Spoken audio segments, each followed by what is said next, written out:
का नाम एक नौका है। जो भगवान का नाम जपता रहता है मानो सुदृढ़ नौका में बैठा हुआ है। बिल्कुल चिंता मत करो, आप नाम जप करो, निश्चित आपको भगवत प्राप्ति हो जाएगी। श्री तुकाराम जी कहते भव सिंधु के पार ले जाने वाली सुदृढ़ नौका नाम है। बस बैठ गए नाम में तो अब किसी की मत सुनो, ये आपको पार कर देगी। और तो और की बात रे, गोस्वामी जी कह रहे नाम लेते भव सिंधु सूख जाएगा, है ही नहीं जहां पार होना हो। खूब नाम जप, ये देखो बड़े बड़े महापुरुषों की बातें हम इसलिए खोज खोज कर आपको सुनाते हैं, आपका दृढ़ विश्वास हो जाए। नाम एक सुदृढ़ नौका है, जो खूब नाम जप करता है वो सुदृढ़ नौका में बैठा हुआ भव समुद्र पार हो रहा है। बिल्कुल किसी की बात मत सुनो। बड़े बड़े सिद्ध महापुरुषों के जीवन चरित्रों को पढ़ के देख लो, केवल भगवान नाम से ही सिद्ध हुए हैं।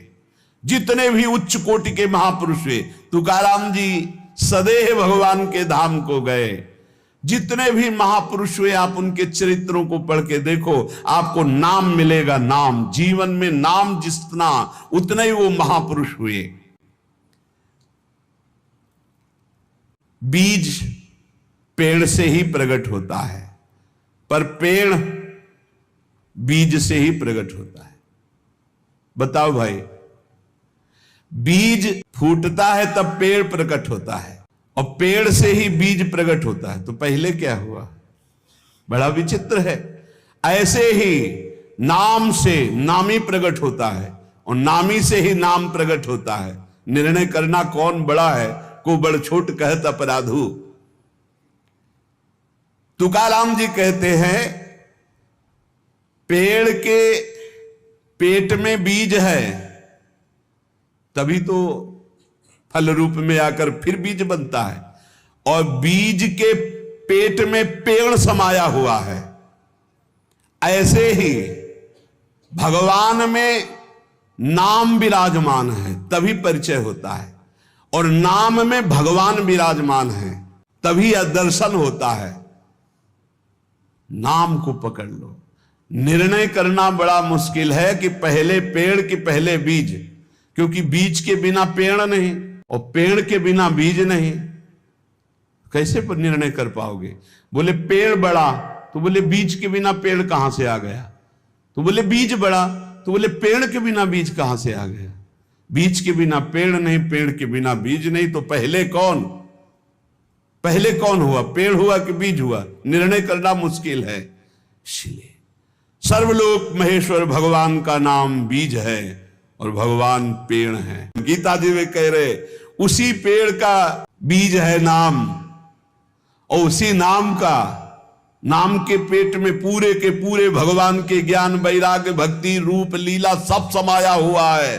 बीज है भगवान का नाम। श्री तुकाराम जी कह रहे हैं पंडित हो या बालक हो, मूर्ख हो या विद्वान हो, जो नाम को पकड़ लेता है वो सब ज्ञान प्राप्त कर लेता है। सब ज्ञान, बात पकड़ लीजिए। पहले मास्टर जैसे बालक को हाथ पकड़ करके लिखवाता है काखा गागा, फिर एक दिन वो पूरा का पूरा शब्द पढ़ लेता है। ऐसे प्रारंभ में गुरुदेव साधन बताते हैं, बहुत ही कड़वा लगता है, लेकिन जब वो तो सब ज्ञान उसके अंदर जागृत हो जाता है, सब वैराग्य भक्ति सब अंदर जागृत हो जाता है। क्या जुगनू कभी सूर्य की तेज की समानता कर सकती है?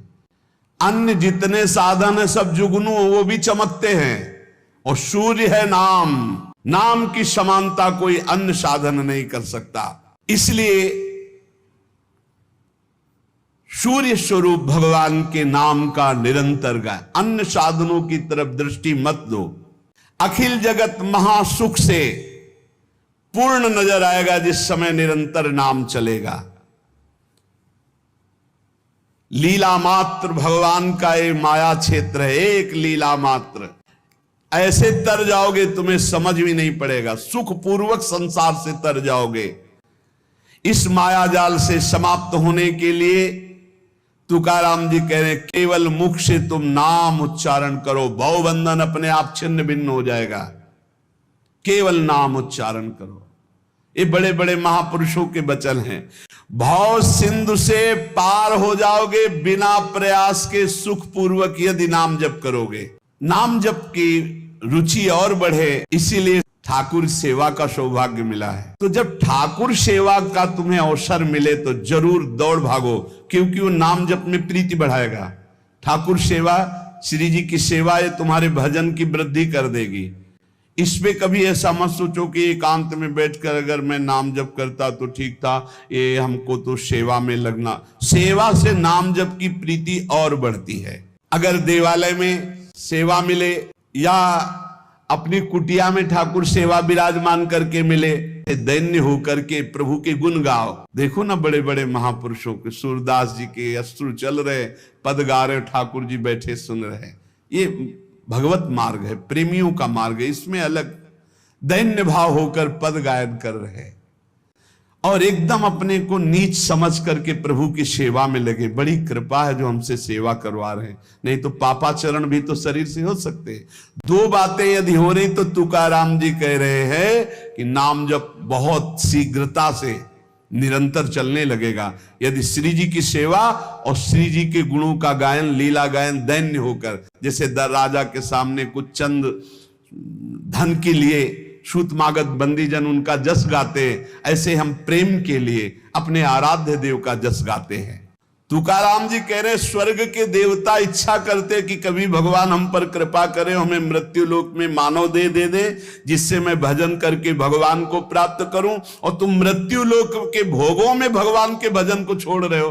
स्वर्ग के देवता स्वर्ग और स्वर्ग के भोग छोड़कर मृत्यु लोक में मानव देह में आकर भजन करके भगवान को प्राप्त करना चाहते हैं। आपको सहज में अवसर मिला मानव देह, अब मृत्यु लोक के भोगों में फंस करके नाम जप मत छोड़ो। इंद्रियां ये कलह करती ही रहेंगी यदि भगवत प्राप्ति नहीं हुई थी। मुझे ये भोग भोगना है, नेत्रेंद्री कहेगी मुझे देखना है, श्रवणेंद्री कहेगी मुझे सूंघना है, जनेंद्री कहेगी मुझे भूंगना। ये सब इंद्रियां, घ्राणेंद्री सूंघने की तरफ, श्रवणेंद्री सुनने की तरफ, भोग इंद्रियां भोगने की, कितनी कलह है।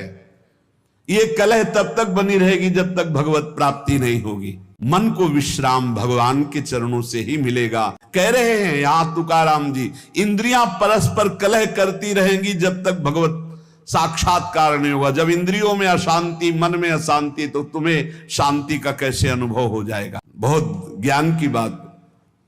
तुम शरीर के रोम गिन सकते हो लेकिन भगवान की विभूतियों को नहीं गिन सकते।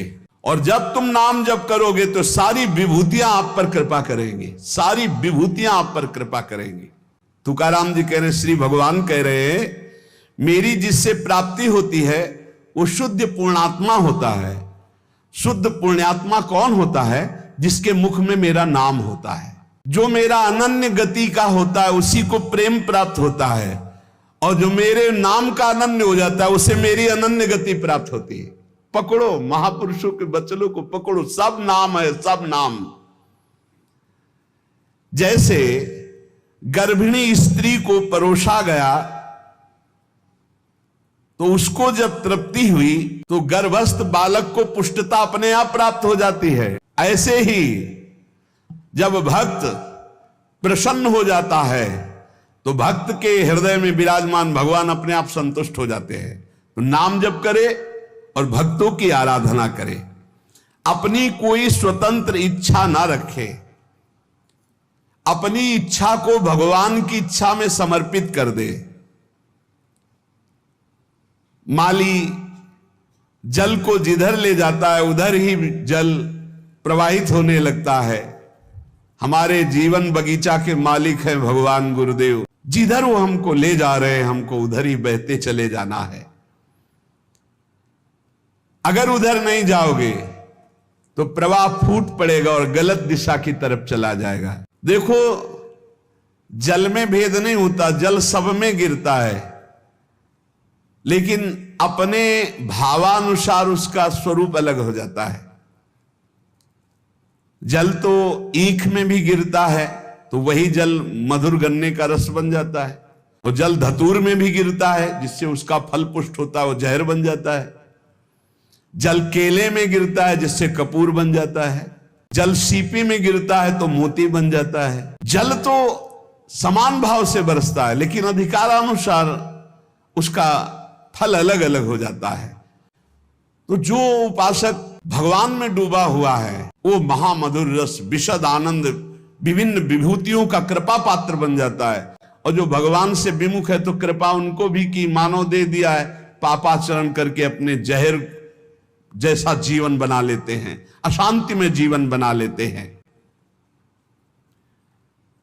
चित्त मगन होकर के जब नाम गुणगान करता है, जब वाणी कंठ अवरुद्ध होने लगता है, शरीर में रोमांच हो जाता है, आंखें अधकुली और अश्रु वर्षा होने लगती है, शरीर में आनंद की लहर तरंगायमान होकर कंपायमान शरीर को कर देती है, ऐसा जब सुख प्रकट होता है तो जीव की जीव दशा नष्ट हो जाती है और वो भगवत स्वरूप हो जाता है।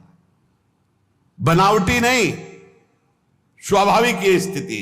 जब नाम गुण कीर्तन करते हुए ऐसी मस्ती छाती है, आपाद मस्तक, शरीर के चरण से लेकर मस्तक तक रोमांच हो गया, आंखें अधखुली हैं, चेष्टा रहित है, आनंद जल अश्रु रूप में बरस रहा है और ऐसी लहर आनंद की उठ रही कि शरीर कंपायमान हो रहा है। महासुख अलौकिक रस जब प्रकट होता है ऐसा, तो जीव की जीव दशा नष्ट हो जाती है और अपने स्वरूप में स्थित हो जाता है।